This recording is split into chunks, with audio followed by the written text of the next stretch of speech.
He was a hairy bear. He was a scary bear.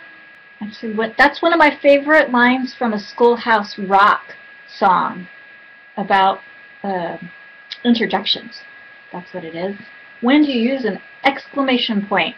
That's not what I'm here to talk about today. Today, I'm here to talk about hair! Yes, particularly the hair on your head, since I just had all of mine cut off, for wigsforkids.org, which is a great organization that helps kids who have cancer to feel more self-confident about going back to school and in the recovery phase by having a head of hair. So I donated a foot of my hair to wigsforkids.org, and I take it that they've gotten my hair. They take natural hair from people that's undyed, and they turn it into wigs that fit really well for kids because they're much more active. Now, I bet there's some of you out there who think, well, I could never cut off my hair or grow it that long, because then what am I going to do afterward? I'm not going to have enough hair. And I just wanted to give you some extra reasons, the fun stuff, especially as we round into Halloween season, that actually having fake wigs and some natural ones if you can afford to buy one and then donate your real hair to someone else who can't afford it.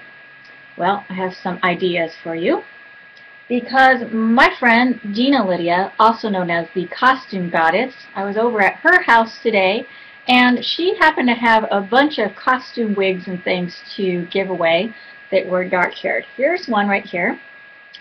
It's over a foot long. In fact, it's 2 feet long. So what I plan to do with this one is to braid it into a long braid, which will hang then at the end of my hair down here for my ponytail. And that hair actually reaches down to my butt crack. So I think I have a pretty nice braid here for when I do Indian dance.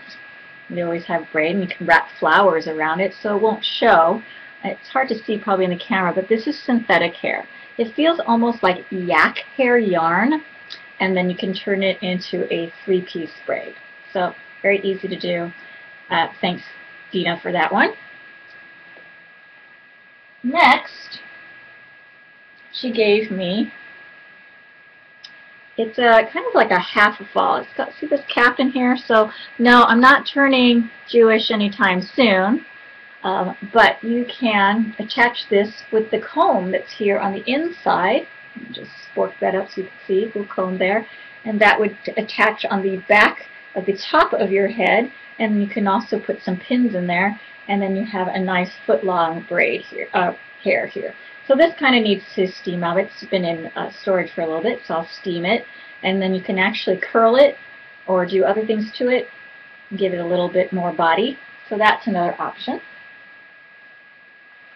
Here is one that I actually had bought on my own about 2 years ago.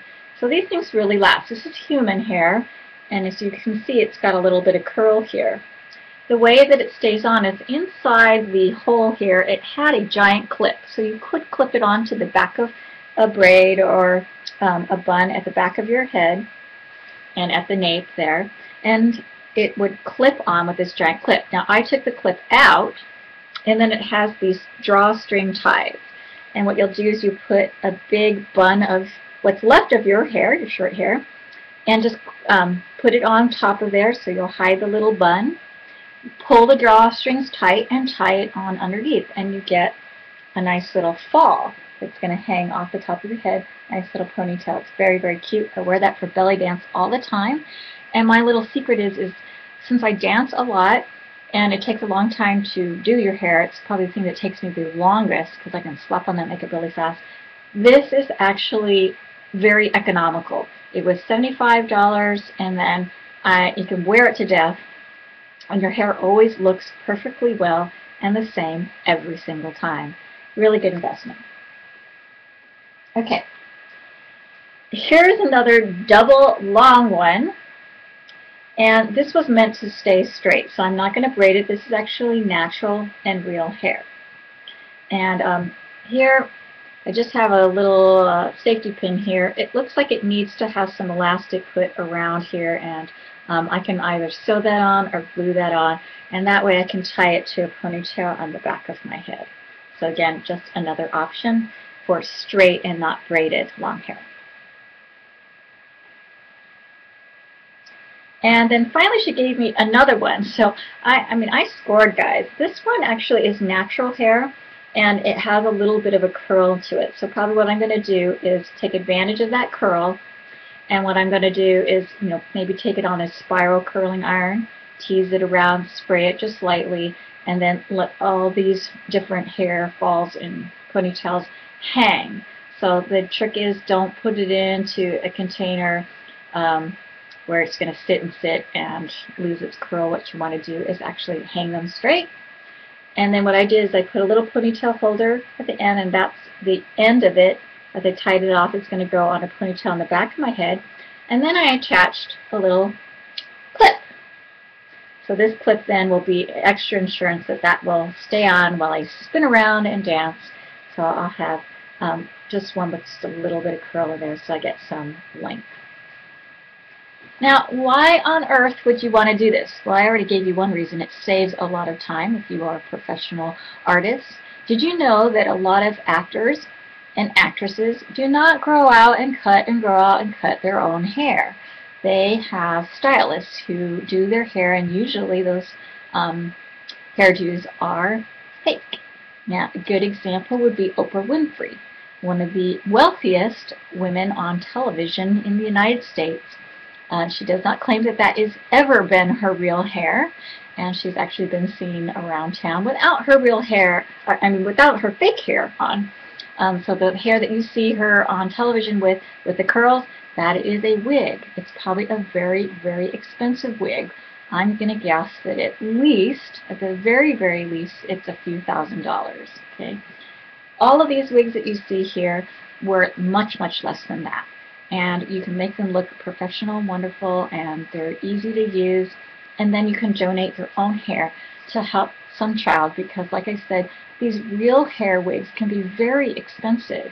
And the organization wigsforkids.org, the man there who collects the hair there, he has these wigs made, and they're given to children who couldn't otherwise afford it.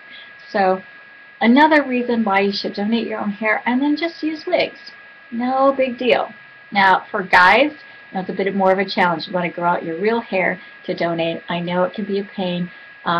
Look to your gal friends to help you out, to learn how to take care of that hair before you donate it. You're doing a great thing. Well, whether you're an artist or just want to be, I hope that this has been helpful for you to know how to wear wigs and get some fun out of it.